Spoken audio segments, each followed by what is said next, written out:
Assalamualaikum warahmatullahi wabarakatuh. Hari ini adalah hari yang gue tunggu-tunggu. Kenapa? Karena motor yang selama ini gue cari-cari akhirnya bisa rilis di sini, guys. Nah, tepatnya itu kita lagi berada di Kawasaki Indonesia di Abdul Muiz. Nah, saya juga terima kasih banyak kepada teman-teman yang ada di Kawasaki yang udah memperbolehkan kita untuk merilis motor di sini. Nah, jadi mungkin di video ini saya bakal nge-unboxing motor ini dan mungkin akan menjelaskan beberapa part yang udah saya restorasi, beberapa part yang udah saya ganti gitu, teman-teman. Jadi ya, saya harap ini bisa menjadi memori buat saya lah, karena memang ini motornya udah 5 tahun dicari dan baru terrealisasikan di tahun ini. Oke, biar nggak lama-lama, kita langsung aja unboxing motor ini. Let's go. Ayo kita langsung aja unboxing motornya biar nggak lama. Let's go kan? Yo. Oke. Ini dia, guys.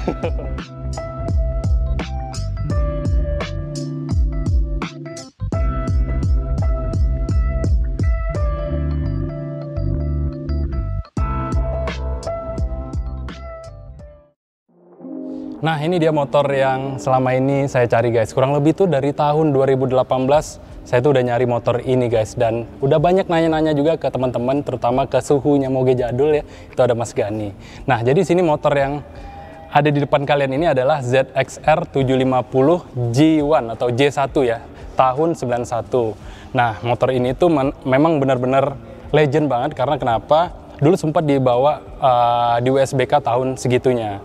Lalu gue ngambil motor ini belum seperti ini ya, guys. Jadi memang waktu gue dapet motor ini keadaannya lumayan memprihatinkan. Tapi karena gue yakin ini motor yang gue cari selama ini, ya udah akhirnya gue ambil motornya. Bodo amat apa aja yang ada rusak di dalam motor ini. Yang penting udah gue ambil dulu nih motornya. Trouble pertama yang gue hadapi di motor ini adalah yang pertama CDA-nya, guys. Karena emang CDA ini sulit banget dan akhirnya gue dapet di Jerman pada saat itu, karena basicnya motor ini tuh populasinya kebanyakan di negara Eropa, bukan malah di Jepang. Jadi waktu itu gue nyari-nyari part di Jepang, malah nggak ada, malah banyaknya di Eropa. Terus selain CDA, alternator, macem-macem di permesinan ini yang lumayan sulit gitu, teman-teman. Terus kalau kalian pernah lihat, di motor ini ada yang Ninja tulisannya dan ada ZXR. Nah, itu perbedaannya. Kalau Ninja itu dia pasar Amerika, kebanyakan di Amerika. Kalau ZXR ini pasar ada di Asia dan di Eropa. Seperti itu, guys, bedanya. Jadi sebelum motornya jadi seperti ini, gue mau bahas dulu nih bagi teman-teman yang mungkin baru mau main Moge Jadul. Kalian harus berpikir 2 kali. Kenapa? Karena kalau kalian udah ngambil tuh biasanya biaya build-nya sama kayak harga motornya. Kayak motor ini tuh kemarin dari segi bodinya aja itu bukan semulus ini, nggak semulus ini, karena dia itu stiker terus udah mulai kusam gitu, guys. Makanya ini full semua saya airbrush. Nah, untuk kaki-kaki sendiri waktu itu dari kaliper Tokico ini kiri kanan itu karetnya udah pada getas semua. Kemarin saya beliin juga di Jepang dan alhamdulillah itu ada. Terus untuk segi bannya saya pilih pakai yang slick, karena memang dari dulu emang ngelihat foto-foto motor ini di internet semuanya pada pakai ban slick, jadi ya apa salahnya kita coba juga pakai itu ya.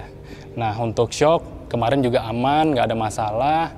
Untuk bagian speedometer kemarin oke, cuma memang dia itu kabel speedometernya udah patah. Jadi kemarin saya beliin kabel speedometernya biar speedometernya yang bagian kecepatan ini nyala. Untuk RPM nyala karena CDA-nya udah saya ganti pakai yang originalnya. Nah, untuk yang di kokpit sini, untuk saklar kiri kanan itu juga saya restorasi semuanya.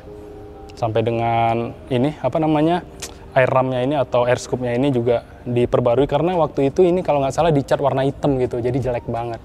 Kalau untuk mesin sih, nanti saya bakal jelasin lagi di tempat orang yang udah lumayan banyak ngebantu saya untuk nge-build motor ini, guys. Nanti mungkin ada di video atau di episode yang kedua ya. Nah, untuk knalpot kemarin juga dapatnya yang aftermarket. Jadi modelnya itu kayak pokoknya kurang lah. Mungkin ada cuplikannya nanti saya kasih.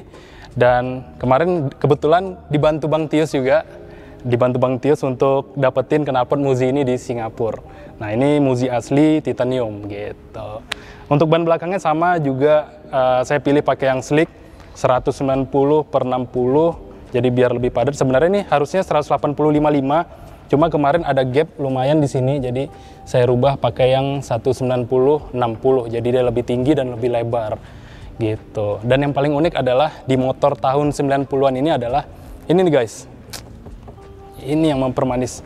Mungkin bagi teman-teman ngelihat ini adalah bagian dari bodi atau ini adalah bahannya plastik, tapi enggak guys, ini adalah handle-nya. Jadi sebenarnya ini tuh besi, buat kalian narik atau dorong motornya pakai ini aman gitu. Terus juga ada handle di bagian bawah sini nih.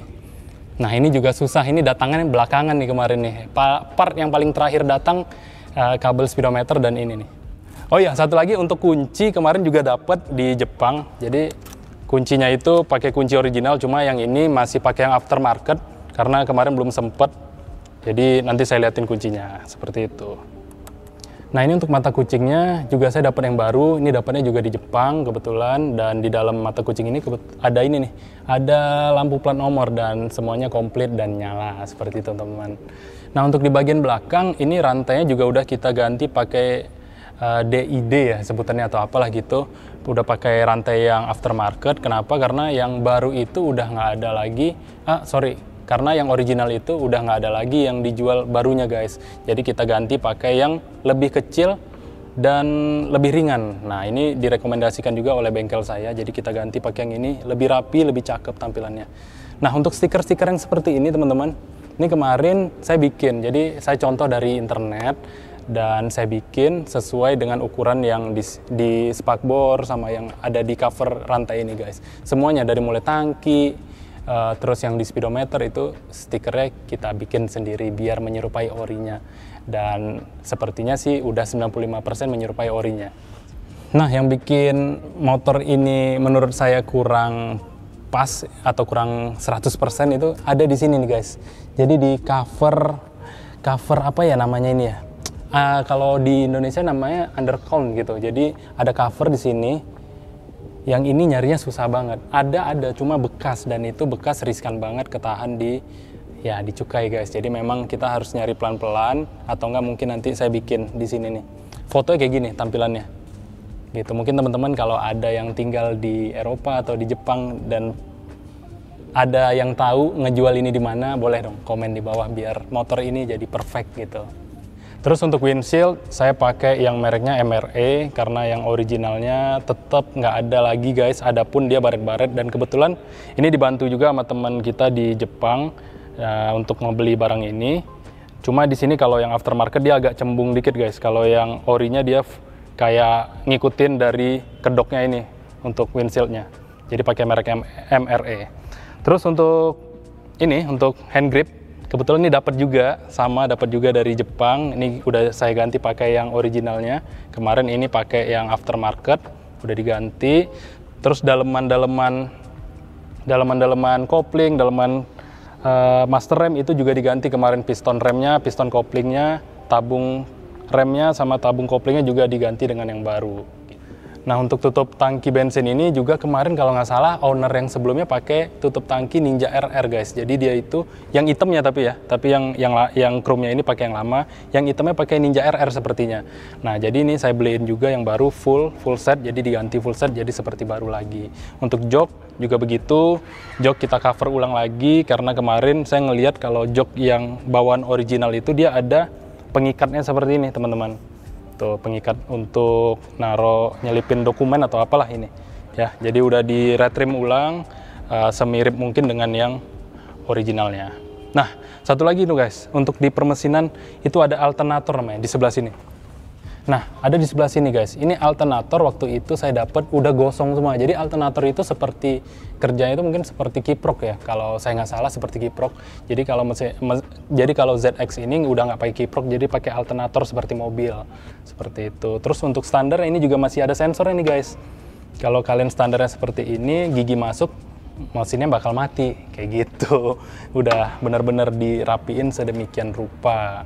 Nah untuk baut-baut seperti baut bodi, baut mesin segala macam ini masih pakai yang original. Mungkin 80% masih pakai yang original. Karena yang originalnya kita kalau nggak salah namanya sandblasting ya. Jadi diperbarui lagi baut-bautnya biar bisa pakai lagi atau biar bisa sempurna untuk pemasangan mesin-mesinnya, karena kan bautnya itu terkadang ada yang khusus yang nggak bisa digantikan dengan baut lain. Tapi kalau untuk bodi ada yang pakai baut L, udah diganti pakai baut L. Selebihnya untuk permesinan sepertinya masih 80% sampai 90% pakai baut yang original. Nah, di bagian sasis, ini sasisnya itu sama yang kayak ZXR 750 yang K-Series. K-Series itu yang versi single seat yang dia itu khusus untuk balap. Nah, dia itu ada untuk steering damper tuh teman-teman. Jadi udah disediain untuk steering damper, cuma pada saat ini saya belum dapat. Itu biasanya kalau dipakai sama Scott Russell mereknya WP. WP yang untuk steering dampernya. Nah, ini dia ada bautnya, nanti diikat ke sini. Nah, kenapa saya memilih bodinya untuk di airbrush, kenapa nggak di stiker? Karena memang stiker yang originalnya itu udah nggak ada lagi teman-teman. Itu yang pertama. Yang kedua, kalau kita bikin stiker, itu pada saat kalau kita mau coating atau kita mau poles itu riskan stikernya bakal kecopot lagi. Akhirnya kita pilihlah airbrush. Nah, kalau airbrush itu dia tulisan dan warna itu dia kayak halus gitu teman-teman. Jadi nggak ada kayak perbedaan antara stiker antara tulisan dan cat. Jadi memang airbrush ini menurut saya pribadi lebih better daripada stiker seperti itu. Tapi kalau ada stiker original pasti saya pasangin stiker yang original. Cuma udah nggak ada teman-teman. Jadi yang bikin gua jatuh cinta, yang bikin saya jatuh cinta terhadap motor ini adalah tampilan depannya guys. Tampilan depan dan warnanya itu cantik banget. Jadi ikonik banget tahun 90-annya itu. Jadi mata belok kayak gini tuh bener-bener cantik banget lah. Selain itu juga ada air scoop seperti ini, ada selang. Ini kalau orang nggak tahu mungkin nggak nih, selang apaan nih, selang oksigen. Nah, enggak guys. Nah, ini tuh untuk sirkulasi udara dan udara itu ngalir ke bagian bawah ini guys, jadi lebih adem. Karena memang ini 750 cc, kalau dibawa pelan itu nggak enak banget, memang harus pengen ngebut gitu guys. Itu aja sih, selebihnya kayaknya udah. Dan mungkin nanti biar lebih jelasnya lagi tentang proses upgrade-nya bakal saya bikin video kedua. Jadi itu nanti bakal ada di bengkel tempat saya percayakan untuk upgrade motor ini. Jadi teman-teman silahkan nonton video berikutnya, oke? Oke, jadi itu aja video singkat dari saya teman-teman. Sekali lagi terima kasih banyak ke Kawasaki Indonesia di Abdul Muiz, dan terima kasih banyak juga buat teman-teman Ogre yang udah ngebantu untuk ngebangun motor ini. Oke, sampai jumpa di video berikutnya. Di video berikutnya mungkin bakal seru karena kita ngebahas lebih dalam tentang motor ini, tentang permesinannya. Oke, bye.